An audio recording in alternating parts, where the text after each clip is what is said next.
ایسے پھر بھی آپ کا لگتا ہے کہ آپ دونوں یونیفارم ہیں نا؟ اچھا ٹھیک اور نیٹ بھی لگتا ہے آپ کا بھی بیک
فضل خدا کا سایہ ہم پہ رہے ہمیشہ، فضل خدا کا سایہ ہم پہ رہے ہمیشہ، ہر دن چڑھے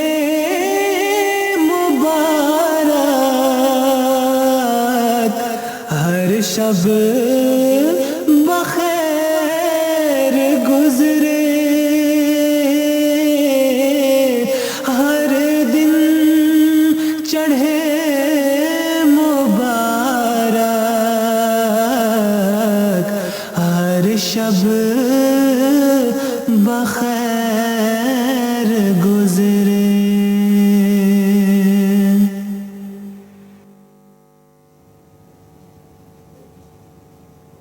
بسم اللہ الرحمن الرحیم۔ السلام علیکم ورحمۃ اللہ وبرکاتہ۔ ایم ٹی انٹرنیشنل کی براہ راست نشریات میں ایک مرتبہ پھر ہم آپ کو خوش آمدید کہتے ہیں۔ جلسہ سالانہ برطانیہ کا آج دوسرا دن ہے۔ انشاءاللہ العزیز آج بھی سارے دن کی کارروائی آپ براہ راست دیکھ اور سن سکیں گے، لیکن حسب معمول نشریات کا آغاز کریں گے ہم تلاوت قرآن پاک کے ساتھ۔ Assalamu alaikum and a very warm welcome to MTA International's live coverage of Day 2 of the 50th Jalsa Salana UK, the annual convention of the Ahmadiyya Muslim community. In a moment we'll be taking you through today's program, but first, as is the tradition of the Ahmadiyya Muslim community, we will begin with recitation of the Holy Quran.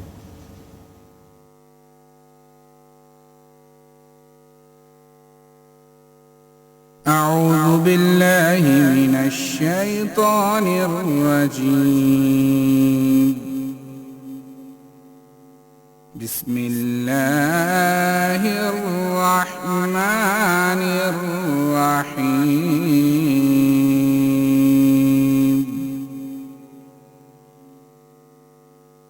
يا أيها الذين اتقوا الله حق تقاته اتقوا الله حق تقاته ولا تموتن إلا وأنتم مسلمون. واعتصموا بحبل الله جميعا ولا تفرقوا واذكروا نعمة الله عليكم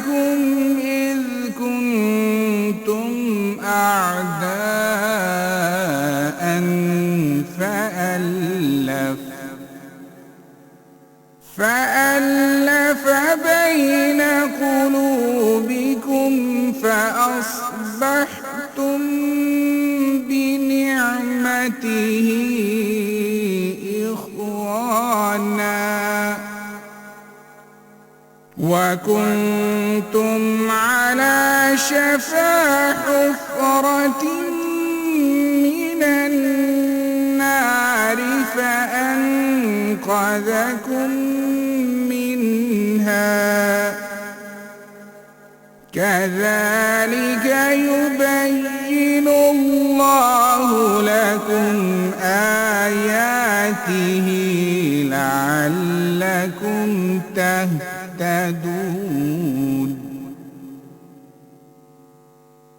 ولتكن منكم أمة يدعون إلى الخير ويأمرون بالمعروف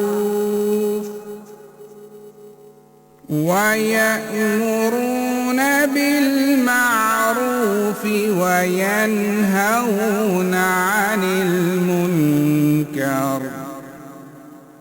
وأولئك هم المفلحون.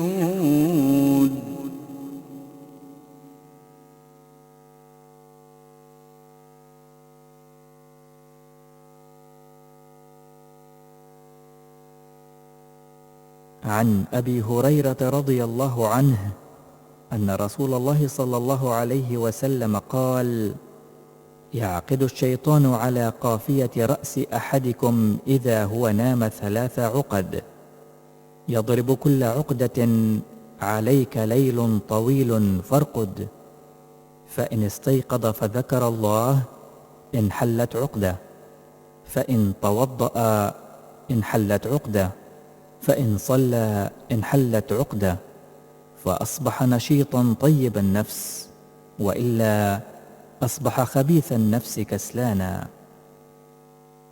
حضرت ابو ہریرہ رضی اللہ عنہ نے کہا کہ رسول اکرم صلی اللہ علیہ وسلم نے فرمایا کہ شیطان آدمی کے سر کے پیچھے رات میں سوتے وقت 3 گرہیں لگا دیتا ہے، اور ہر گرہ پر یہ افسون پھونک دیتا ہے کہ سو جا، ابھی رات بہت باقی ہے۔ پھر اگر کوئی بیدار ہو کر اللہ کی یاد کرنے لگا تو ایک گرہ کھل جاتی ہے، پھر جب وہ وضو کرتا ہے تو دوسری گرہ کھل جاتی ہے، پھر اگر نماز پڑھے تو تیسری گرہ بھی کھل جاتی ہے۔ اس طرح صبح کے وقت آدمی چاق و چوبند خوش مزاج رہتا ہے، ورنہ سست اور بدباطن رہتا ہے۔ Hazrat Abu Hurairah, may Allah be pleased with him, narrates that the Holy Prophet, peace and blessings of Allah be upon him, said, Satan ties 3 knots at the back of the head of any of you when he falls asleep.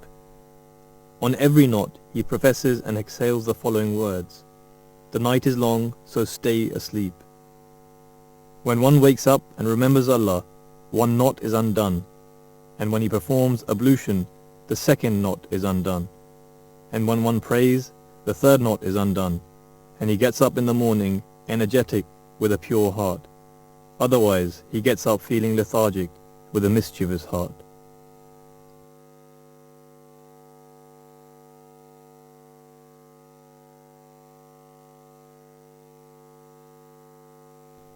حضرت اقدس مسیح موعود و مہدی موعود علیہ الصلوۃ والسلام جلسہ سالانہ سے مدعا اور مطلب بیان کرتے ہوئے فرماتے ہیں، ہماری جماعت کے لوگ کسی طرح بار بار کی ملاقاتوں سے ایک ایسی تبدیلی اپنے اندر حاصل کر لیں کہ ان کے دل آخرت کی طرف بکلی جھک جائیں، اور ان کے اندر خدا تعالیٰ کا خوف پیدا ہو، اور وہ زہد اور تقوی اور خدا ترسی اور پرہیزگاری اور نرم دلی اور باہم محبت اور مخاوات میں دوسروں کے لیے ایک نمونہ بن جائیں، اور انکسار اور تواضع اور راست بازی ان میں پیدا ہو، اور دینی مہمات کے لیے سرگرمی اختیار کریں۔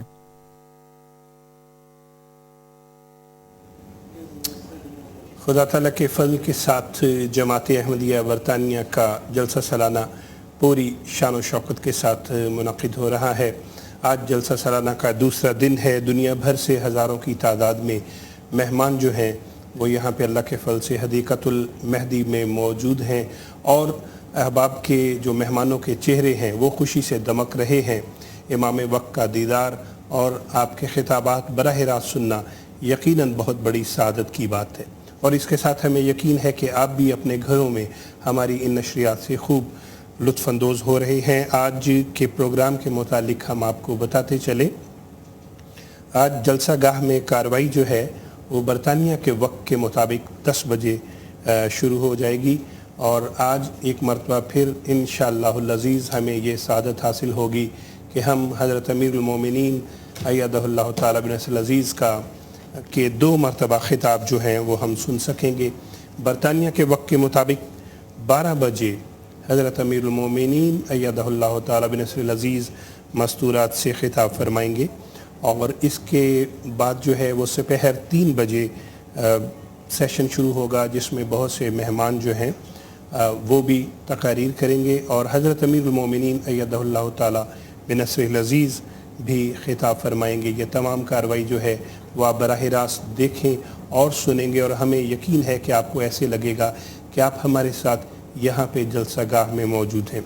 इसके अलावा हम आपको आज जो पहला हमारा इजलास है, हफ्ते के दिन का जो पहला इजलास है, उसमें हम आपको बताते चले 10 बजे प्रोग्राम शुरू हो जाएगा। तलावत कुरान करीम के बाद जो आज 3 अहम खिताबात हैं वो शराइत बैत के अमली तकाज़े मुकर्रम बिलाल एटकिंसन साहिब, अंग्रेज़ी ज़ुबान में उनकी ये तकरीर है शराइत बैत के अमली तकाज़े। मुकर्रम मोहतरम मुबश्शिर अहमद काहलो साहब मुफ्ती सिलसिला आलिया अहमदिया आप तकरीर करेंगे, उसका उन्वान है हज़रत मसीह मऊद और इत्तबाए सुन्नत नबवी सल्लल्लाहु अलैहि वसल्लम, और उसके बाद एक उर्दू नज़्म है, और उसके बाद मुकर्रम Syed Mubashir Ahmad Ayyaz Sahib principal Jamia Ahmadiyya senior section Rabwah आपकी तकरीर है, और उन्वान है खिलाफत अहमदिया की 100 साला जोबली पर किया जाने वाला मुक़द्दस अहद और हमारा फ़र्ज़। ये तमाम तकारीर सुनेंगे, लेकिन यकीनन हज़रत अमीरुल मोमिनीन अय्यदहुल्लाहु ताला बिनस्रिल अज़ीज़ के दोनों खिताबात यकीनन वही हाईलाइट्स हैं, और उसके लिए जो हैं वो आप और हम सब सुनने के लिए मुंतज़िर हैं। Assalamu alaikum. As you can see behind us, people are getting ready to enter day 2 of Jalsa Salana UK. In a moment, we'll be taking you through the day's programs, and of course, 2 highlights of today would be the first speech of of Hazrat Khalifatul Masih al-Khamis to the ladies, followed in the afternoon by the speech to the men's side. Now, in terms of timings, the first session will start at 10 a.m. local time, that's 9 a.m. GMT, with the first speech of Hazrat Khalifatul Masih to the ladies' side beginning at 12 p.m. local time, which is 11 a.m. GMT, and Hazur's speech to the men's, which will be at 4 p.m. local time, that's 3 p.m. GMT. Along with that, there'll be a number of other speeches throughout the day, and we will be introducing those as we go along. But first, we have in the car park, we have Mudabbir Saab and Salam Bhatti Saab.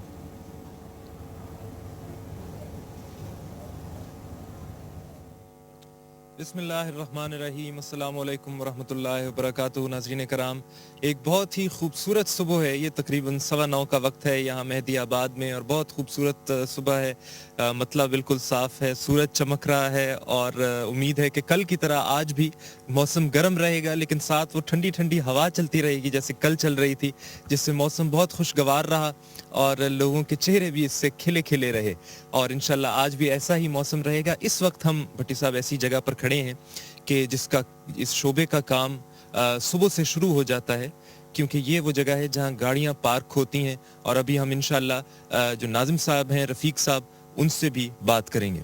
जी भट्टी साहब। Assalamu alaikum and welcome to the car park area of Hadiqatul Mahdi here at Jalsa Salana UK. As you can see the shining, shimmering sparkle behind us, there are a lot of cars here already as people have made their way to the Jalsa early And we were walking through the grounds and we saw people just relaxing, hanging out, enjoying the beautiful weather this morning. Kids are running around the open field and playing with each other. And it's just such a beautiful, peaceful moment in a very troubling world these days. So it's really nice to see such a thing. And for the car park area, we will now be speaking with the Nazim, who is managing this very intricate affair. So Assalamu alaikum, Nazim Saab. Come on in, join us. Thanks for being here. Assalamu alaikum. Now, we see a lot of cars behind us. There's also a lot more spaces around as well. So how many cars can we fit here? Assalamu alaikum warahmatullahi wabarakatuh. First of all, very brief introduction of myself. My name is Rafiq Saleh Nasser and I'm serving as the Regional Qaid Midlands and Nazim of Car Park Hadiqatul Madi. So in terms of the capacity of this car, we can fit here 3,500, 600 cars easily. And then obviously we got a separate car park in the country market as well, where a large number of cars can be parked there and the people can be transported to the Jalsa Salana site by a shuttle service. So actual capacity of Hadiqatul Mahdi is about 3,500 cars. And then we have the off-site parking you just mentioned at Country Market. And there's buses coming back and forth from there? Yes, there is a shuttle service after 5-10 minutes. So that's a continuous bus service from there to transport the guests who have parked in the country market so that they can easily get to the Jalsa Salana site. And once those buses get to the Jalsa Salana site, there's a team of Khudam from our region, which is also my team. They are basically helping those guests to actually with the luggage. So the luggage can be offloaded from the buses, and then they are helping also in buggies to the people who are disabled or have any sort of medical disability, so they can easily get to the Jalsa Salana arena. And one final question before I pass it to Madavar is, I see a lot of fences behind us. A lot of this, it seems like zones. I see signs with numbers on it. What are we seeing around here? Yeah, basically this Hadiqatul Mahdi car park, there is only one exit when people go out. So in order to manage that exit strategy, we have splitted the car into the smaller zones. So there are 14 zones. 7 zones are on inside, which we call lower car park. So 7 zones are in this side, and upper car park just on our right of the Blessed Tree, and 7 zones are there. So car park is split into the 14 car park zones, and the idea behind is just to manage the car park with the smooth flow and easily, and to provide the convenience to the not only to the guest of the Prophet Messiah ﷺ, but also the workers, the Khudam who are managing basically car park. So this is the basically strategy and planning which we started back in January this year, when a team of Khudam visited the site. They did the survey, then a lot of proposals were discussed, and finally we agreed with Sadr Saab and Jalsa Salana site team to split the car park into the 14 zone, so that we can manage the car park on the day easily, especially on the Saturday and Sunday evening when people rush to go home. And that's the idea behind to split the car park. जी जनाब, अच्छा हमारे उर्दू के नाजरीन भी हैं, तो उर्दू के नाजरीन के साथ भी नाज़िम साहब हम गुफ्तगू करेंगे. अभी आप जिक्र कर रहे थे कि आपने इसको स्प्लिट किया हुआ है, लेकिन एक दफ़ा कार पार्किंग के बारे में हम दोबारा जिक्र कर दें कि तकरीबन 3,500 गाड़ियाँ यहाँ खड़ी हो सकती हैं, आप जिक्र कर रहे थे. और इसके अलावा इसको स्प्लिट भी किया हुआ है, इसके अलावा भी पार्किंग एरिया है, यही बता रहे थे. बिल्कुल, हाँ, मैं यही बता रहा था कि तकरीबन 3,500 गाड़ियाँ जो हैं एक्चुअल हदीक़तुल महदी कार पार्क जहाँ हम अभी खड़े हैं यहाँ पे पार्क हो सकती हैं. और इसके अलावा of site car parking facility भी है, जो कि कंट्री मार्केट यहाँ से मेरा ख्याल 1 or 2 miles अवे है, वहाँ पे भी काफ़ी गाड़ियाँ पार्क हो सकती हैं. और वहाँ पे बेसिकली जो लोग पार्क कर रहे हैं उनको जलसा सालाना साइट पे पहुंचाने के लिए शटल सर्विस का बंदोबस्त है. वहाँ से कंटिन्यूस बसें चल रही हैं जो मेहमानों को लेके यहाँ पे आती हैं, और जो बसेस हैं वो इधर डाउन हम देख सकते हैं कि रजिस्ट्रेशन मार्क के करीब पार्क होती हैं. और वहाँ फिर हमारी खुदामों की टीम वहाँ भी एक एलोकेटेड है, जो गेस्ट वहाँ से आते हैं बसेस पे, उनको हेल्प प्रोवाइड की जाती है ताकि उनके पास अगर कोई सामान है तो वो इजीली ऑफलोड कर सकें. और अगर कोई हमारे दोस्त जिनको कोई मेडिकल रीज़न है या कोई सॉर्ट ऑफ डिसेबिलिटी है या एल्डरली पीपल हैं तो उनके लिए बगीज़ का बंदोबस्त है ताकि वो इजीली एरिना के अंदर पहुँच सकें. अच्छा, माशाल्लाह माशाल्लाह। अच्छा, इसके अलावा फिर आपकी एक बहुत बड़ी टीम होगी जो आपके साथ यहाँ पर काम कर रही है, कुछ उसके बारे में बताएं। हमारे कितने खुद्दाम हैं? ज़ाहिर है चूँकि ये खिदमत खल्क के शोबे के अंडर है तो खुद्दामुल अहमदिया होगी जो इसको देख रही होगी, तो कितने खुद्दाम हैं जो इस वक्त काम कर रहे हैं और किस तरह आपने इसको तकसीम किया हुआ है शिफ्ट्स वगैरह में? हाँ जी, बेसिकली जैसे कि आपने बताया कि ये जो ड्यूटी है खिदमत खल्क के अंडर है, जो कि ओबियसली खुदामुल अहमदिया का शोबा है, और हमारे जो खुदाम है, हमारा रीजन मिडलैंड है, तो ये कार पार्क और गेस्ट सर्विसेज की जो ड्यूटी है ये हमारे मिडलैंड खुदाम को दी गई है। इसके अलावा भी हमारे खुदाम और शोबों में भी काम कर रहे हैं जलसा सालाना टीम के तहत, लेकिन खुदामुल अहमदिया के तहत हमें ये ड्यूटी जो है कार पार्क में दी गई है। तो हमारे पास जो मैन पावर है वो तकरीबन 150 खुदाम जो हैं वो इस ड्यूटी के लिए एलोकेटेड हैं, और फिर उनके लिए मुख्तलिफ शिफ्ट भी हैं, जैसे पीक है, ऑफ पीक है, तो 50 to 70 खुदाम जो है ना वो साइट पे होते ही हैं तकरीबन सुबह से लेकर रात 11 बजे तक। और फिर नाइट शिफ्ट भी है जिस पे इतने ज़्यादा खुदाम की ज़रूरत तो नहीं होती, लेकिन खुदाम की प्रेजेंस होती है। 5 से 10 लोग जो है नाइट शिफ्ट पे भी होते हैं, जिनका काम है कि अगर कोई दोस्त लेट आ रहे हैं या रात को कहीं जा रहे हैं तो उनको वो सर्विस प्रोवाइड कर सकें, और थोड़ा सा सिक्योरिटी लिहाज से भी थोड़ा सा नज़र रखें। सिक्योरिटी की टीम तो वैसे तो सेपरेट है, अमूमी की टीम जो देख रही है, लेकिन हमारे जो कार पार्क के लड़के हैं ये भी एडिशनल बैकअप है सिक्योरिटी अमूमी टीम के लिए। बिल्कुल इसी तरह हुज़ूर अनवर अल्लाह ताला बिन नस्रुल अज़ीज़ भी मुआयने के दौरान भी और वैसे भी बार बार जिक्र करते रहते हैं कि हर टीम अमूमी का ख्याल रखे, इस बात का ख्याल रखे कि हिफाजती इंतज़ाम कैसा है। इसी तरह हमारे खुदाम यहाँ कार पार्किंग एरिया में भी इस बात का ख्याल रख रहे हैं। एक बहुत बड़ी टीम है और यहाँ मैं देख रहा हूँ कि गर्दो गुबार बहुत ज़्यादा है, डस्ट बहुत ज़्यादा है, तो लोगों ने मास्क भी पहना हुआ है और बहुत तकलीफ दे या मेहनत कश काम है यहाँ पर, और बहुत हौसले और सब्र के साथ हमारे खुदाम जो है माशाल्लाह ये मेहमान नवाजी का फ़र्ज़ अदा कर रहे हैं। अब हम इंशाल्लाह नाज़िम साहब का बहुत बहुत शुक्रिया, जज़ाकुमुल्लाह अहसनुल जज़ा। इसी तरह आपके खुदाम के लिए भी यकीनन हमारे दोस्त जो देख रहे हैं वो दुआएं दे रहे होंगे कि किस तरह खूबसूरती के साथ खिदमत कर रहे हैं। अब हम इंशाल्लाह ये देखेंगे कि जलसा रेडियो की क्या सूरत हाल है। वो हमारे अहबाब जो मसलन गाड़ियों पर आते हैं और यहाँ खड़े होते हैं वो जलसे से किस तरह इस्तेफादा कर सकते हैं, और उसके बाद हम दोबारा स्टूडियोज़ में जाएंगे। আমরা দেখব জলসা রেডিও জলসা রেডিও আমাদেরকে কি উপকার দিচ্ছে। I'm on my way to Jalsa Sana UK and driving to Hadiq al-Mahdi. Alhamdulillah, we have at the Hadiq al-Mahdi site we have the Jalsa Sana FM radio station. And today what we are going to do is we're going to call in to the radio station. We've scheduled an interview with Barry Malik Sahib, who is the Nazim of the radio station.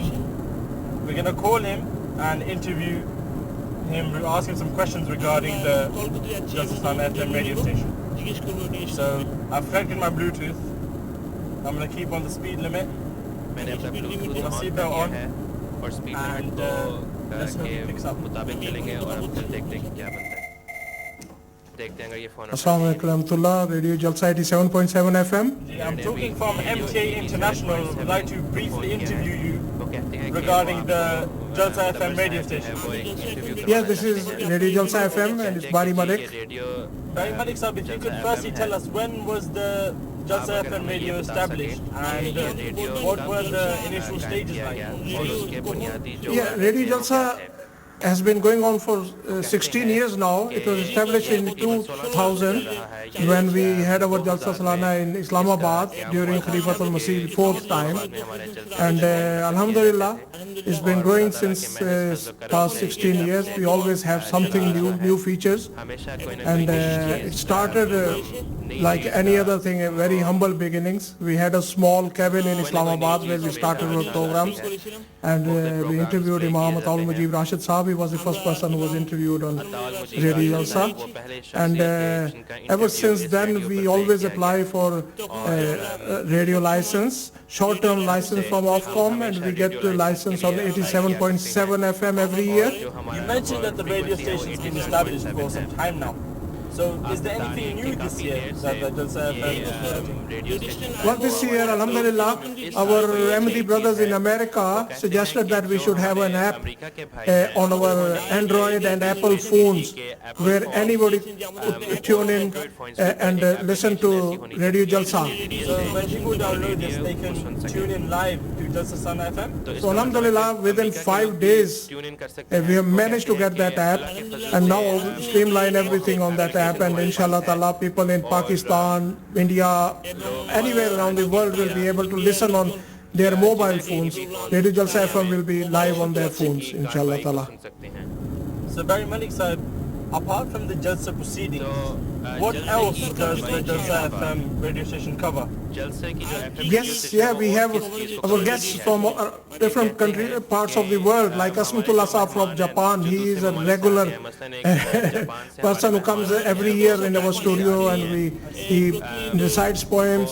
And we have some children who come and recite poems. We have Amir Saab, Germany. We have Amirs from Africa, from USA, from Asian countries, from Pakistan, India. We interview them. They tell us about their Jamaas, the progress in their Jamaas, new mosques, any other activities. So you're not only covering the live Jalsa Salana proceedings, but you also cover other aspects. So we try to bring a variety of programs for our listeners. What are the services that Jalsa Salana FM provide throughout the 3 days? Apart from live proceedings in Jalsa Gah and live interviews in the studio, our guests and our listeners can send text messages on 07712523137. They can also give us a live call on our number, which is a studio number, and usually after the Jalsa proceedings we have live calls in the evening and we talk to our guests.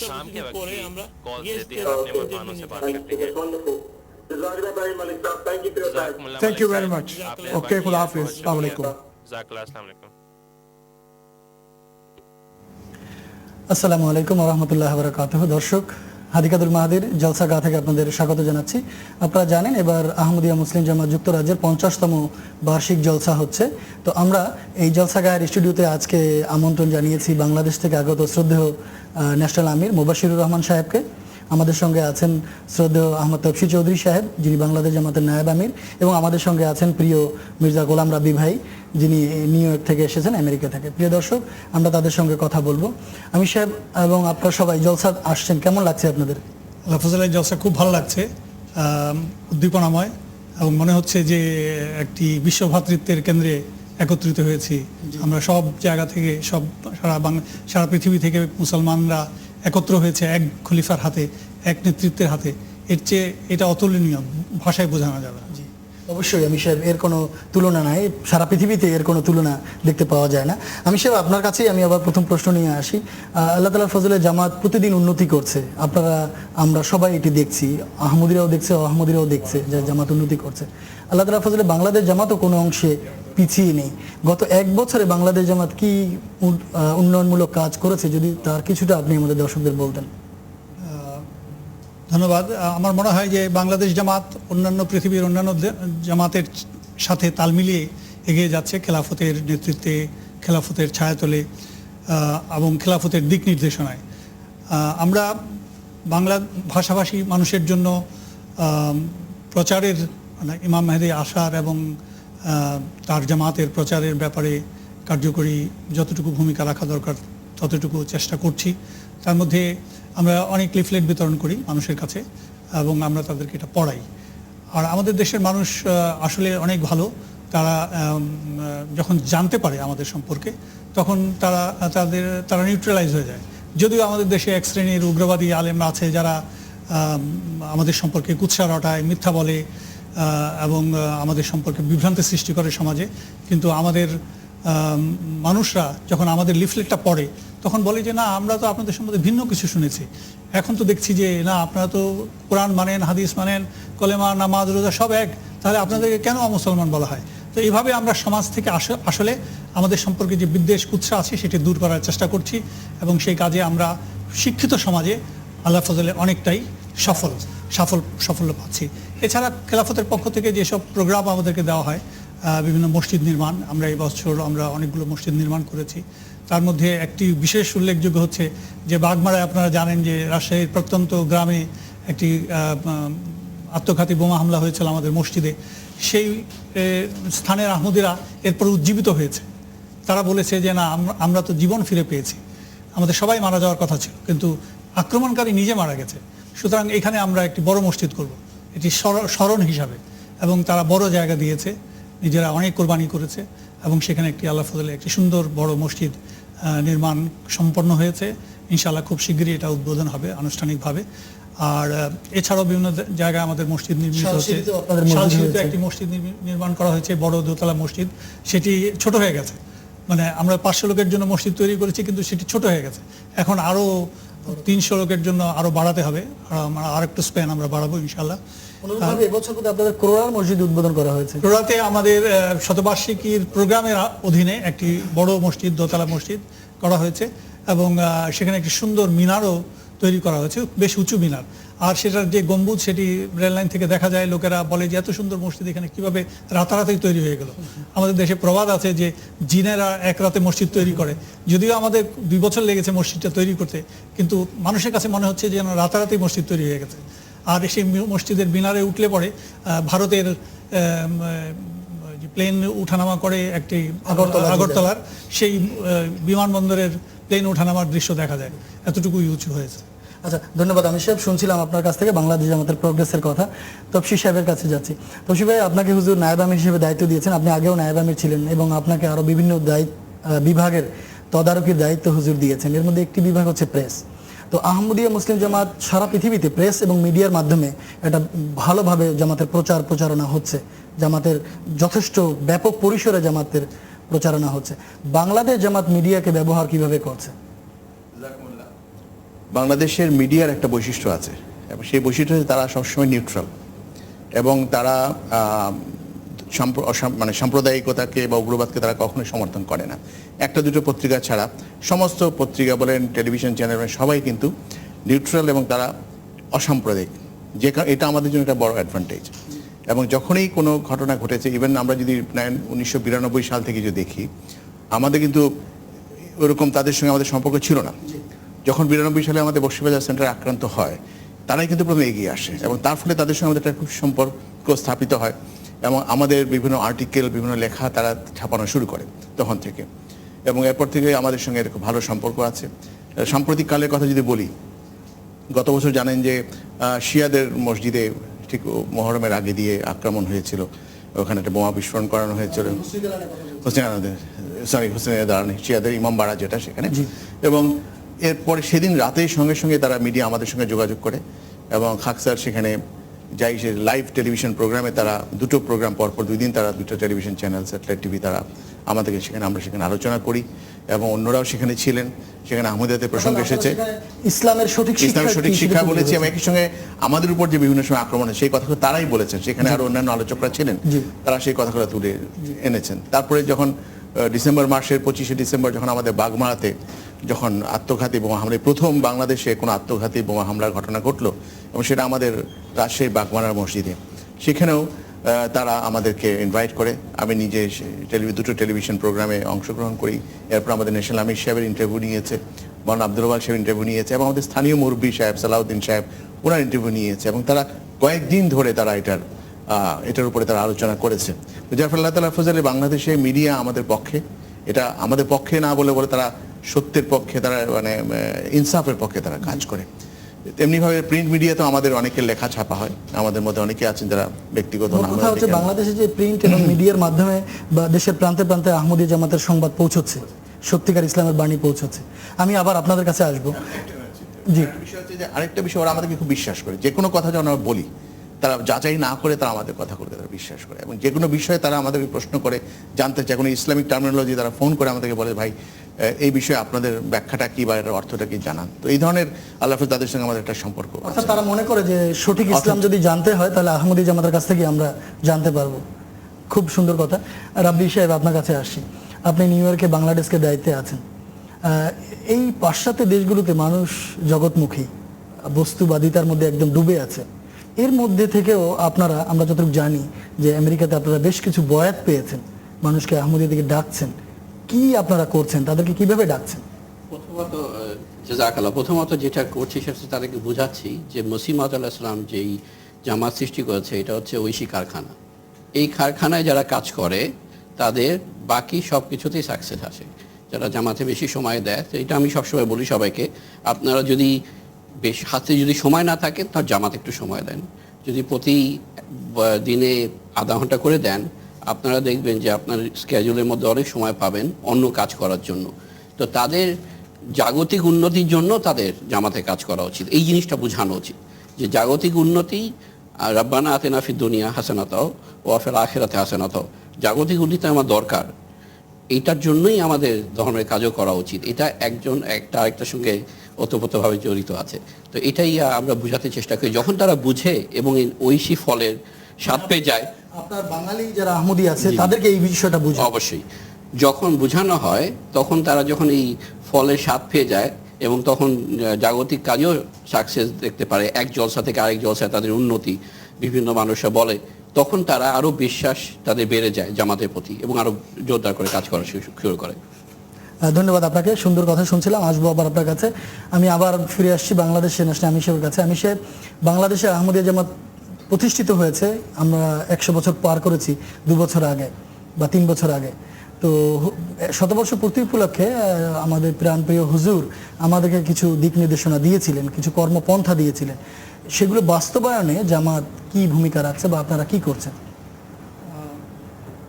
হুজুর যেই নির্দেশনাগুলো দিয়েছিলেন, আমরা কিছু programme নিজেরাও তৈরি করেছিলাম যেটি হুজুর অনুমোদন করেছেন। তার মধ্যে ছিল একটি হচ্ছে দোয়ার প্রোগ্রাম, অর্থাৎ আমরা নিজেদেরকে দোয়াতে সম্পৃক্ত করব এবং 5টি দোয়া হুজুরের কাছে, হুজুর আমাদের জন্য বলেছিলেন যে এই 5টি দোয়া তোমরা নিয়মিত পড়ো এই শতবর্ষের সময়, পুরো বৎসর জুড়ে। এরপরে আরও কিছু প্রোগ্রাম ছিল, যেমন বই ছাপানো। হযরত মসিহ মাউদ আলাইহিস সালাম নিজের জীবনে 88টা বই লিখেছেন, 88। তো এই বইগুলোর বাংলা অনুবাদ ছাপানো দরকার, কারণ মানুষকে জানানো দরকার যে মানুষটি কী ছিল, কেমন ছিল এবং তিনি ইসলামের জন্য কি করেছেন। তো সেইগুলোর মধ্যে থেকে আমরা প্রোগ্রাম নিয়েছিলাম এবং এই শতবার্ষিকী যখন সম্পন্ন হয় তখন আমাদের মধ্যে আমরা 32টি বই বাংলায় অনুবাদ করে ছাপানোর ব্যবস্থা করি। আগে থেকে বেশ কিছু ছিল, তারপরে এই শতবার্ষিকীতে আমাদের 32টা কমপ্লিট হয়েছে। আর এছাড়াও আরও কিছু বই ছাপানোর প্রোগ্রাম আমাদের ছিল, সেগুলো সম্পন্ন হয়েছে। 2-1টি বই এখনও রয়েছে, বাকি রয়েছে আসলে, কেননা ওইগুলো খুব কঠিন বই, আরবি থেকে অনুবাদ ছিল, ফার্সি থেকে ছিল, সেই বইগুলোর কাজ সম্পন্ন হয়েছে। আমাদের কোরআনকে বাংলায় অনুবাদ নতুন করে চলতি ভাষায় যে অনুবাদ, সেটিও প্রায় সম্পন্ন, এখন প্রিন্টে যাবে। এটা আমাদের কোরআন সবাই ভালোবাসে, মানে শিক্ষিত সমাজ আমাদের কোরআনকে পছন্দ করেছে। কেন? আমাদের কোরআনের আমাদের কোরআনের যে অনুবাদটা সেটিকে তারা পছন্দ করেছে। কেন? যে এটা চলতি ভাষায় এবং এটি বুঝতে সুবিধা, এবং এর নিচে ফুটনোটসে অনেক সুন্দর সুন্দর ব্যাখ্যাগুলো দেওয়া আছে এবং আধুনিক ব্যাখ্যা দেওয়া আছে কোরআনের, যেটি মানুষের কাছে অনেক গ্রহণযোগ্য, বৈজ্ঞানিকভাবে গ্রহণযোগ্য মনে হয়েছে তাদের কাছে। তো এই কারণে আমরা কোরআনের অনুবাদের নতুন করে অনুবাদ করা হয়েছে আবার আধুনিক ভাষায়। এছাড়া হুজুর আমাদেরকে কিছু মসজিদ তৈরি করতে বলেছিলেন, 5টি মসজিদের অনুমোদন ছিল যে 5টি তোমরা বড় মসজিদ তৈরি করো, সেটিও সম্পন্ন হয়েছে। আমরা কয়েক লক্ষ লোকের কাছে আহমদিয়াতের বাণী পৌঁছেছি, পত্রিকায় বিজ্ঞাপন দিয়েছি বড় বড় করে, সেগুলো মানুষ পেয়েছে এবং মানুষ এমনও হয়েছে যে পত্রিকার বিজ্ঞাপন পড়েই কোনো ছেলে বা কোনো লোক আমাদের কাছে চিঠি লিখেছে যে ইমাম মেহেদী এসে গেছে, আমরা এত পরে জানলাম, আমি তো এখনই বয়াত করতে চাই। মানে এই ধরনের রেসপন্সও আমরা পেয়েছি। আর অনেকে আমাদের কাছে চিঠি লিখেছে এবং আমাদের সাথে যোগাযোগ আছে। আল্লাহ ফজলে বয়াতের জন্য মানুষ প্রস্তুত হচ্ছে, মানুষের মন খুলে যাচ্ছে। আর তারা চারদিকে দেখছে যে আমাদের যে আলেম সমাজ আমাদেরকে বিভক্ত করেছে, আলেম সমাজ কি করছে, তারা নিজেরা বিভক্ত এবং তারা শুধু ঘৃণা এবং বিদ্বেষ ছড়ায়, তারা কখনো ঐক্যের কথা বলে না, তারা সংশোধনের কথা বলে না, তারা ঘৃণা এবং বিদ্বেষ ছড়িয়ে মানুষকে বিভক্ত করে ফেলছে। আজকে তাদের স্বরূপ এবং তাদের পরিণতি কি সেটা মানুষের কাছে স্পষ্ট হয়ে যাচ্ছে। আমার খুব দৃঢ় বিশ্বাস যে শিক্ষিত সমাজ খুব দ্রুত তাদের থেকে মুখ ফিরিয়ে আমাদের দিকে চলে আসবে ইনশাআল্লাহ। আমি সাহেব, আপনি খুব সুন্দর বলেছেন। খলিফা বাগ যখনই দর্শক কোনো কথা বাংলাদেশকে বলে, বাংলাদেশ জামাত বিশ্বাসের দিক থেকে আমাদের কোনো ঘাটতি নেই, খলিফার আনুগত্যের দিক থেকে আমাদের কোনো ঘাটতি নেই, কিন্তু আমাদের ব্যবহারিক যে কর্মকাণ্ড সেদিকে আমাদের কিছু আলস্য আছে, কিছুটা দুর্বলতা হয়তো আছে। আমরা অঙ্গীকার করতে পারি বা আমরা চেষ্টা করতে পারি, দোয়া করতে পারি যে দুর্বলতাগুলো বা যে আলস্য আমাদের মাঝে আছে সেগুলো যেন ঝেড়ে ফেলে আমরা নব উদ্যমে কাজ করি। এবং খলিফা বাগ যেভাবে সারা পৃথিবীকে নিয়ে এগিয়ে যাচ্ছেন জামাতের উন্নতির রাজপথে, সেই পথে যেন আমরাও আমাদের পদচারণাও যেন হয়, আমরাও যেন উন্নতি করতে পারি। আমি সাহেব এই সুযোগে এই কথাটা শুধু বললাম একজন বাঙালি হিসেবে। তফসি ভাইয়ের কাছে আসি।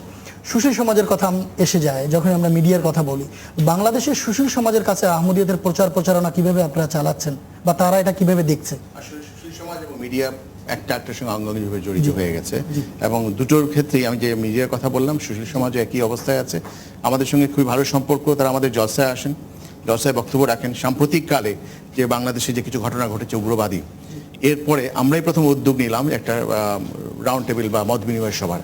আমরাই প্রথম উদ্যোগ নিয়েছিলাম এবং আমাদের পরপর অন্যরাও সেখানে অংশ নেয়, এবং আমাদের এখানেও অনেক বিজ্ঞ ব্যক্তিরা আসেন, স্বয়ং তথ্যমন্ত্রী এসেছিলেন এবং আরও অন্যান্যরা যারা আলোচক এবং লেখক গবেষক তারা এসেছেন। এবং তারা সবাই এখন যে কথাটা আমরা এতদিন বলে এসেছি যে ইসলামের সঠিক শিক্ষাটা তুলে ধরতে হবে, এই কথাটা এখন তারা সবাই প্রতিদিন টেলিভিশনে যে আলোচনাগুলো হচ্ছে তারা এই কথাগুলোকে নিয়ে আসছেন যে ইসলামের সঠিক ব্যাখ্যা মানুষের সামনে তুলে ধরতে হবে। এবং এই যে তরুণদেরকে বিভ্রান্ত করছে, বিপথে নিয়ে যাচ্ছে, তাদেরকে জঙ্গি বানাচ্ছে, এটার একমাত্র প্রতিষেধক হলো একটা তো প্রশাসনের দিক থেকে তাদের করতে হবে, এদের পিছনে মাস্টার মাইন্ড যারা আছে তাদেরকে ধরতে হবে, আইন আনতে হবে। কিন্তু এই যে যারা মানে কি বলা যায় তরুণ সমাজ যারা বেসিক্যালি ভালো কিছু করতে চায় তাদেরকে মিসগাইড করা হচ্ছে, তাদের সামনে ইসলামের সঠিক ব্যাখ্যা তুলে ধরতে হবে। এটা নিয়ে কিন্তু এখন খুবই আলোচনা হচ্ছে এবং আমাদের আলোচনা আমরা ইতিমধ্যে এই ঘটনার পরপর আমরা দুটো অনুষ্ঠান করেছি। একটা বড় করে আমরা ব্র্যাক সেন্টার করেছি যেখানে অনেক বিশিষ্ট ব্যক্তিরা এসেছিলেন। এরপর আমরা ঘরোয়াভাবে আমাদের বক্সিবাজারে আমাদের সেন্টারে আরেকটা প্রোগ্রাম করেছি, আমি আসার এক সপ্তাহ আগে আমরা করেছি, সেখানে অনেকে এসেছিলেন এবং অনেক খোলামেলা আলাপ হয়েছে। এছাড়া আমরা এডুকেটিভ প্রোগ্রাম নিচ্ছি, যারা বিভিন্ন সমাজকর্মী আছেন, এনজিও কর্মী আছেন, তাদের সঙ্গে গত 2 বছর থেকে আমরা টাইম টু টাইম প্রোগ্রাম করছি। প্রতি মাসেই আমাদের অ্যাভারেজ একটা করে প্রোগ্রাম হয় এবং সেইখানে আমরা তাদেরকে ইসলামের বিষয়গুলো তুলে ধরছি এবং তারাও আমাদের সম্বন্ধে জানছেন। এর ফলে যে অনেকেই আছে তাদের সঙ্গে প্রথম সিটিং হচ্ছে, বাট এরপরে তারা আমাদের সঙ্গে আকৃষ্ট হয়েছেন। তাদের মধ্যে অনেক লোক আছেন যারা আমাদের পক্ষ হয়ে এখন কাজ করছেন, রিয়াজও করছেন।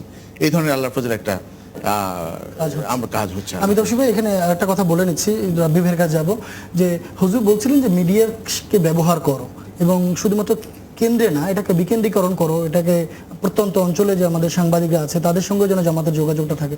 এ ব্যাপারে আপনারা কি কাজ করছেন? আমরা ইতিমধ্যে আমাদের যে জামাতের যে আমির প্রেসিডেন্ট সম্মেলন হয় সেখানে গত 2টা অনুষ্ঠানে আমরা গত 2 বছরে আমরা তাদেরকে প্রেজেন্টেশন দিয়েছি এবং তাদেরকে বলেছি যে তারাও এখানে স্থানীয় যে যারা মিডিয়া আছেন, শুধু মিডিয়া না, সুশীল সমাজ এবং স্থানীয় যে মিডিয়া তাদের সবার সঙ্গে যোগাযোগ করার জন্য আমরা স্লাইডের মাধ্যমে প্রেজেন্টেশন দিয়েছি।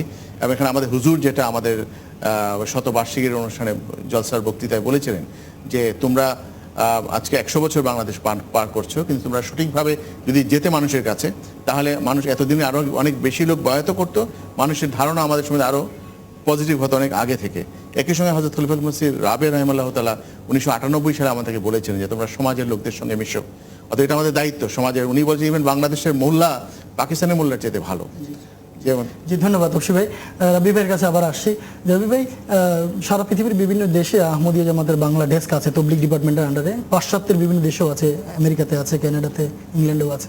আপনারা যেহেতু সফল আমেরিকাতে কাজ করে পাশ্চাত্যের লোকদেরকে ডাকতে পারছেন জামাতের কাছে, 14 জন বয়াত করেছে সম্ভবত, 13 জন বয়াত করেছে, 13 জন বাঙালি বয়াত করেছে, 11 জন বাঙালি, একজন মানে বাংলাদেশের আন্ডারে। তো আপনি যদি আমাদের অন্যান্য বাংলাদেশগুলোকে পরামর্শ দিতেন। অবশ্যই, সব পরামর্শ তো হুজুরই দেয়, হুজুরের উপর তো কোনো কথা থাকতে পারে না। আমাদের সবচেয়ে বড় যেই অস্ত্র আছে সেটা হচ্ছে দোয়া, এবং প্রত্যেকটা যে কাজ করছি আমরা প্রথমত আমরা হুজুরের কাছে লিখি দোয়ার জন্য, যত সিম্পলই হোক। আমাদের যদি বই মেলা হয় অথবা, এটা হচ্ছে নাম্বার 1, সবাইকে বলা উচিত। পরিকল্পনা করার পর হুজুরের কাছে অনুমোদন দেওয়ার পর এটা যেন প্রতি মুহূর্তে হুজুরকে জানানো হয়। দ্বিতীয়ত হচ্ছে আত্মীয় স্বজনের কাছে আগে যাওয়া, বন্ধু বান্ধব, আত্মীয় স্বজন। একজন ভালো আত্মীয় যদি আহমেদিয়াতের মধ্যে আসে, মানে খুবই তাড়াতাড়ি আমরা দেখি যে তাদের পরিবার থেকে অন্য মানুষ আসা শুরু করে। এটা হচ্ছে আপনি যদি বলতে চান সবচেয়ে আমাদের সফলতা ওখান থেকে এসেছে। এবং তারপর আমরা যেটা করি ফলো আপ। একটা অনুষ্ঠান করার পর মানুষ ভুলে যায়, এক সপ্তাহের মধ্যে ফলো আপ করা উচিত। এবং জামাতের যে প্রোগ্রাম আছে এটা ঐশী কারখানা, মসিমাত আলাইসালাম অলরেডি যা যা করার বলে গেছে। জলসা সানান হচ্ছে সবচেয়ে বড় তবলিগের প্রোগ্রাম। আমাদের প্রত্যেককে আমরা বলি, এবং এবারও আমরা চেষ্টা করেছি, 17 জন আমরা এসেছি, এদের মধ্যে 5 জনা নতুন কনভার্ট এবং 2 জনা গেস্ট। কত গেস্ট নিয়ে আসতে পারবা জলসাটা তারা যদি দেখতে পারে, 2টা কাজ হয়, আইদার তারা আহমেদি হবে অথবা তারা বৌদ্ধ হবে। শত্রু হয়ে আমাদের জলসা থেকে কোনো সময় বের হয় না। এইটা যেন আমরা সবসময় মনে প্রাণে ভরে রাখি যে মসিমাত আলাইহিস সালামের হাতে যেই কারখানাটা শুরু হচ্ছে ওটার যেন আমরা বেনিফিটটা নিই, এবং হুজুরের কাছ থেকে প্রত্যেকটা মুহূর্তে যেন দোয়ার মধ্যে থাকি। এবং এর মাধ্যমে অবশ্যই আপনি দেখতে পারবেন যে চেঞ্জ আসবে। এবং নতুন বয়াত আসার সঙ্গে সঙ্গেই তাদের সঙ্গে ঘনিষ্ঠতা বাড়ানো এবং তাদেরকে হেল্প করা তবলিগের জন্য, এটাও আমাদের দায়িত্ব। এটা যদি আমরা না করি তাহলে কিন্তু এদের মাধ্যমে যে আরও 20-30-40 জন মানুষ আসবে এটা ভুলে যায়, তাদের মধ্যে থেকে প্রথমে আসবে। একজন লোক যখন বয়াত করে তখন তার পরিচর্যা করাটাও একান্ত আবশ্যক। আর দ্বিতীয় কথা হচ্ছে, আপনার কথার সাথে সুর মিলে বলতে পারি যে যখন আমরা কাউকে তবলিগ করব তখন যেন তার জন্য আমরা দোয়া করি আন্তরিকভাবে, যে এই লোকটাকে আমি তবলিগ করছি, আমার মন বলছে যে এই লোকটা সত্য পথ পাওয়ার যোগ্য, আল্লাহ তুমি সাহায্য করো। তো সবাই তো আহমদি হয় না, সবাই সত্য পথ পায় না, কিন্তু যাদেরকে আমরা টার্গেট করব তাদের জন্য যেন আমরা আন্তরিকভাবে দোয়াটা করি, তাহলে আল্লাহ আমাদের কাজ অনেক সহজ করে দিবেন। আমি জাস্ট একটা কথা বলতে চাই, সেটা হচ্ছে যে অনেক সময় আমরা তবলিগের সময় আর্গুমেন্ট শুরু করে ফেলি পয়েন্টের ব্যাপারে। সবচেয়ে ইম্পর্টেন্ট হচ্ছে এটা দেখানো কন্ট্যাক্টকে আমরা তাকে ভালোবাসি, আমরা শান্তি চাই, তাকে ভালোবাসি তাদেরকে। কারণ আল্লাহকে যাচাই করার দায়িত্ব তাদের, হেদায়েতের দায়িত্ব আল্লাহর। তো আমরা যেটা বলি সেটা জানি, তাদেরকে ভালোবাসা দেখাই, ওই ভালোবাসার মাধ্যমেই তাদেরকে নিয়ে আসছি। ঠিক, হযরত মসিহ মাউদ ইসলাম পৃথিবীতে এসেছেনই আল্লাহ মানুষকে আল্লাহমুখী করার জন্য। জি তাফসীর ভাই। আমি যেটা বলছিলাম যে আমরা ঢাকার বাইরেও এই ধরনের প্রোগ্রাম আমরা নিয়েছি, এবং আমাদের জামাতের কাজ করছে, চট্টগ্রামে হয়েছে এই ধরনের প্রোগ্রাম, অন্যান্য জায়গাতে আমরা করছি। তো এটা, এবং আল্লাহর ফজলে আমরা নতুন ইয়াং টিম আমরা ঢাকাতে সেন্ট্রালেও পেয়েছি, ঢাকার বাইরেও আমরা নতুনদেরকে সম্পৃক্ত করছি যারা এই কাজগুলোকে এগিয়ে নিয়ে যাবে। তো আমরা সেকেন্ড লাইন, থার্ড লাইন ইনশাআল্লাহ আমরা সেটাও আমরা তৈরি করছি। আপনি শেষ কিছু বলতে চান? আমি বলতে চাচ্ছিলাম যে এখানে এসে আমরা দেখলাম যে সারা পৃথিবীতে ইসলাম বিস্তারের কাজ কিভাবে হচ্ছে, সারা পৃথিবীর মানুষ আসছে। আল্লাহর ফজলে আমাদের মানুষরা যখন এই জলসা দেখবে বা দেখে, যারা দেখছে এখনও হয়তো টেলিভিশনের সামনে আমাদের নন আহমদ বন্ধুরা আছে, তারা এটা দেখছে এবং তারা এটা বিশ্বাস করতে বাধ্য হবে যে সারা পৃথিবীতে এখন ইসলাম বিস্তারের কাজ একমাত্র আহমদিয়া জামাতই করছে। সুতরাং তাদেরকে যে যাই বলুক, যে আলেম যত কথাই বলুক না কেন, বিরোধিতা করুক না কেন, আশা করি তারা সেটা থেকে মুক্ত হয়ে সত্যিকার ইসলাম এবং আহমদিয়াতের জন্য, আহমদিয়াতে যে সত্যিকার ইসলাম সেটা তারা বুঝতে পারবে এবং চিনতে পারবে, এবং সে আশা এবং সে দোয়া করি। জি, ধন্যবাদ আপনাদেরকে। প্রিয় দর্শক, এই ছিল কিছু কথা যেগুলো আমরা আমাদের বাঙালি ভাইদের সঙ্গে করলাম। আশা করি আপনাদের ভালো লেগেছে। বাংলাদেশ জামাতের জন্য সারা বিশ্বের আহমদীদের কাছে আমরা বিনীত দোয়ার আবেদন জানাচ্ছি। বাংলাদেশে যারা নিরলস পরিশ্রম করছেন জামাতের উন্নতির জন্য, তাদেরকে আপনারা দোয়ায় স্মরণ রাখবেন। মুরব্বী মুআল্লিমিন, ওয়াকিফিনে জিন্দেগি, জামাতের কর্মকর্তাদের আপনারা দোয়ায় স্মরণ রাখবেন, যেন তারা খলিফার ডাকে সাড়া দিতে পারে, খলিফার নির্দেশ অনুযায়ী যথাযথভাবে কাজ করে খলিফাকে দেখাতে পারে যে আমরাও পারি। হুজুর আল্লাহ তাআলা আমাদের তৌফিক দিন। দর্শক, আমরা আজকের মতো অনুষ্ঠান এখানেই শেষ করছি। আসসালামু আলাইকুম ওয়া রাহমাতুল্লাহি ওয়া বারাকাতুহু। इस तरह जामिया अहमदिया क़याम के लिए इस साल में एक 7.5 लाख पाउंड खर्च करके बिल्डिंग खरीदी गई जहाँ जामिया अहमदिया कायम है अब। और फिर ये जलसागाह खरीदी गई थी। ख़रीद तो ली गई थी, लेकिन फ़िक्र ये थी कि यहाँ इलाके के लोगों की मुखालफत की वजह से जलसा शायद कुछ साल ना हो सके। तो अमीर साहब ने पिछले साल मुझे पूछा कि जलसा इस साल वहाँ करें कि ना, या पहले कुछ साल देखा जाए, जायज़ा लिया जाए, फिर करेंगे।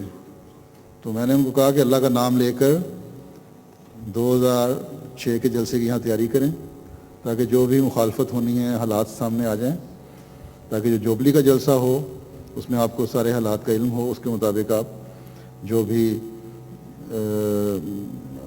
इलाके के लोगों को जिस तरह भी قائل کرنا ہے اس کرنے کا موقع مل جائے. تو بہرحال کوششیں کی گئیں اور اس میں سمجھتا ہوں کہ اس جگہ کے جو پہلے مالک ہیں, سابقہ مالک مسٹر کیتھ یہ ہیں, انہوں نے اس جلسہ گاہ کو اس حالت میں لانے میں ایک تو ہماری مدد کی ہے, ہمارے خدام الانبیاء کی طرح ہی پورے خاندان نے وہ کار عمل کیا ہے.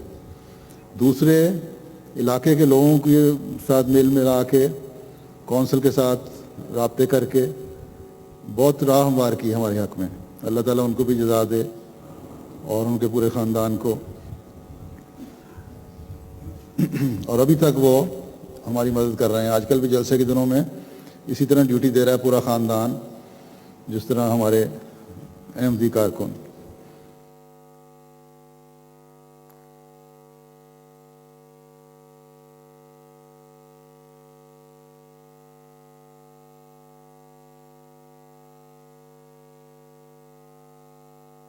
فضل خدا کا سایہ ہم پہ رہے ہمیشہ, فضل خدا کا سایہ ہم پہ رہے ہمیشہ. ہر دن چڑھے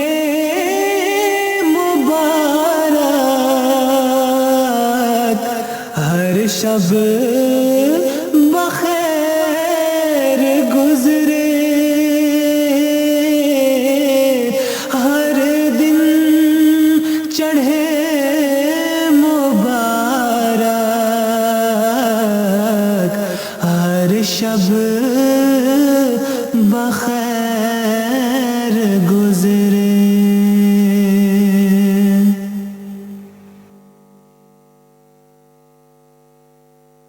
پھر جلسہ سالانہ. By the grace and blessings of Allah, we are witnessing an exceptionally blessed occasion, the 50th International Jalsa Salana of Jamaat Ahmadiyya, United Kingdom. Regarding the Jalsa Salana, the promised Messiah, peace be upon him, stated, "This gathering will be devoted to the exposition of such truths and spiritual insights as are necessary for the promotion of faith, certainty, and spiritual understanding."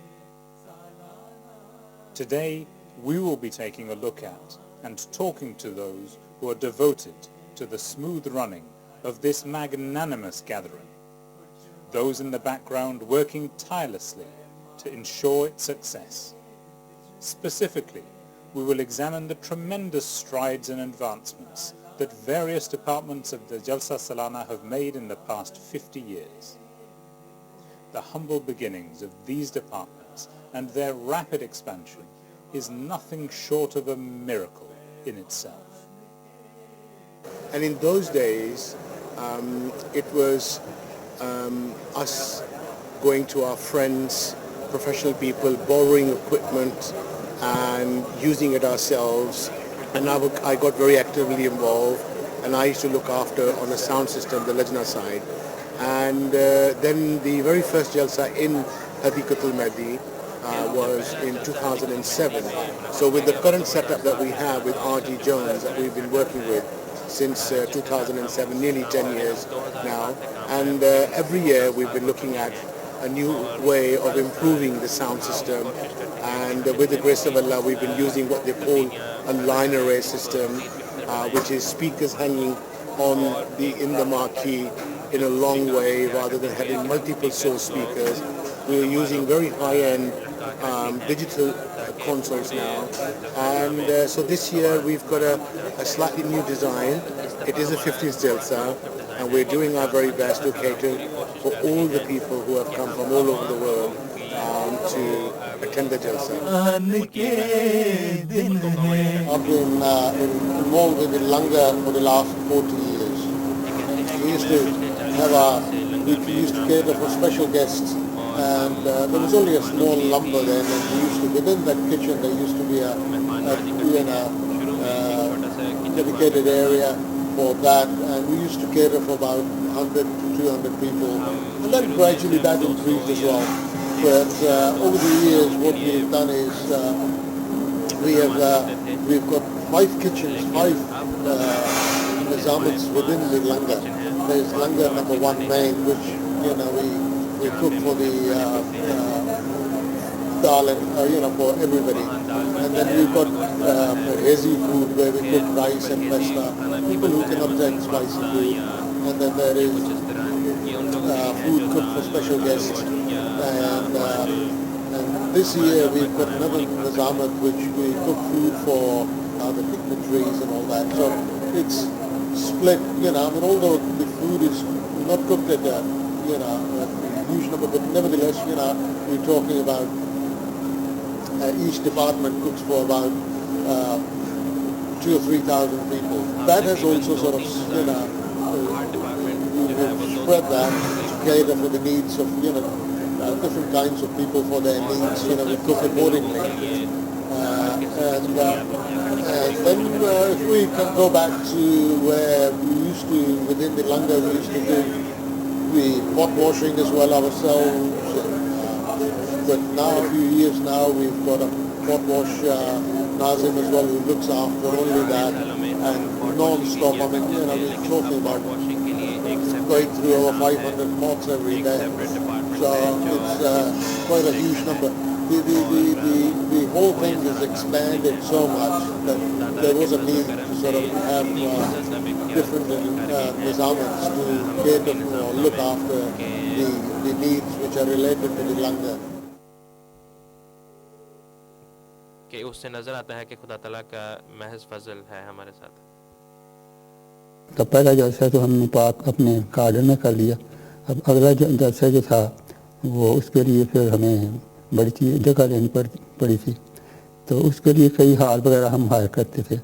لیکن مجھے یاد ہے کہ وانزر ٹاؤن ہال میں ہم نے کئی دفعہ جلسہ کیا وہاں، اور وہیں سارے ارینجمنٹ ہوتے تھے. جیسے جیسے جو ہے ڈیمانڈ بڑھتی گئی، ویسے ویسے ہم نے پھر اپنی جو ہے نا وہ جگہ ڈھونڈنے کی کوشش کی جہاں کے زیادہ لوگ آ سکیں. حضرت خلیفہ رابع رحمۃ اللہ کے زمانے میں نا زیادہ جلسے ہوئے ہیں.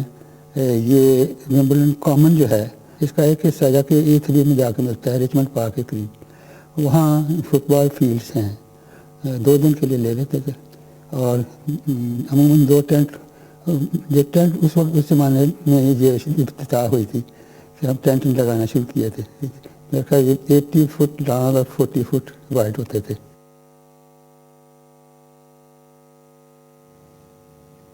اعوذ باللہ من الشیطان الرجیم، بسم اللہ الرحمن الرحیم. ناظرین کرام، السلام علیکم ورحمۃ اللہ وبرکاتہ. جلسہ سالانہ برطانیہ کے دوسرے دن کی براہ راست نشریات کے ساتھ ہم آپ کی خدمت میں حاضر ہیں. ہم ابھی مردانہ جلسہ گاہ میں موجود ہیں. جیسا کہ ہم نے آپ کو پہلے بھی کہا تھا کہ ہم آپ کو جلسہ گاہ کے مختلف مناظر دکھائیں گے. ہم ابھی مردانہ جلسہ گاہ میں موجود ہیں جو کہ ایک ہیوج مارکی ہے، اور جہاں حضرت مسیح موعود علیہ السلام کے ہزاروں مہمانوں کی آمد ہے، کیونکہ ابھی تھوڑی ہی دیر میں پہلے سیشن کا آغاز ہونے والا ہے. یہاں وہ مہمان آتے ہیں جو کہ حضور انور ایدہ اللہ تعالی بنصرہ العزیز کے خطبات سنتے ہیں اور ان سے فیض یاب ہوتے ہیں. یہ آنے والے مہمان یقیناً حضرت مسیح موعود علیہ السلام کی صداقت کے بھی گواہ ہیں رضا صاحب، کیونکہ حضرت مسیح موعود علیہ السلام نے فرمایا تھا کہ اس سلسلہ یعنی جلسہ سالانہ کی بنیادی اینٹ خدا تعالیٰ نے اپنے ہاتھ سے رکھی ہے، اور اس کے لیے قومیں تیار کی ہیں جو کہ عنقریب اس میں آ ملیں گی. اور ہم دیکھتے ہیں اور آج بھی دیکھیں گے کہ ہزاروں قومیں، مختلف قومیں، دنیا کی مختلف قومیں جو ہیں وہ آج اس جلسہ گاہ میں آئیں گی اور حضرت مسیح موعود علیہ السلام کی صداقت کا ایک عظیم الشان نشان ثابت ہوں گی. آج ہم آپ کو آئندہ پروگراموں کا بھی بتاتے چلیں. حضور انور ایدہ اللہ تعالی بنصرہ العزیز آج زنانہ جلسہ گاہ میں تشریف لائیں گے GMT کے مطابق 11 بجے اور لوکل ٹائم کے مطابق 12 بجے اور مستورات سے خطاب فرمائیں گے.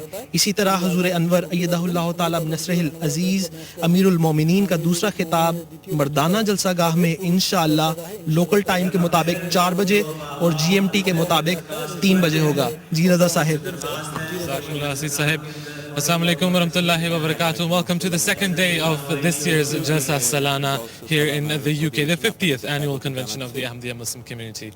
As Hasisa mentioned, and we've tried to show you as many places from inside, behind the scenes as possible. Today, as you can see, we are in the main marquee, a huge marquee. I believe it's the biggest one in Europe that you can rent. And the Ahmadiyya Muslim community here in the UK has the good fortune to have this marquee as the main marquee from where Hazur Anwar Aidullah Talib Aziz delivers his faith-inspiring and divinely guided in speeches and addresses. As we mentioned, the speeches and addresses, Hazur's main address, or two of the main addresses today, are the highlight of the second day, and the first one will be delivered at 12 o'clock here local time, which is 11 o'clock GMT time, from the ladies Jalsagah. And after that, the second session for today will begin at 4 p.m. here in BST, British summertime, and we're going to broadcast that at 3 p.m. GMT time to all of the viewers at home.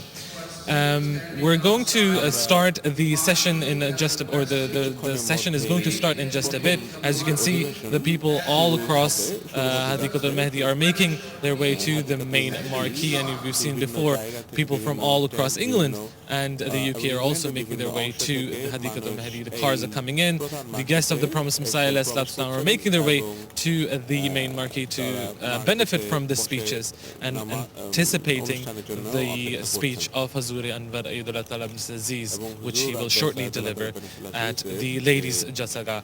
We're going to be back, give it back to the studio and continue from there.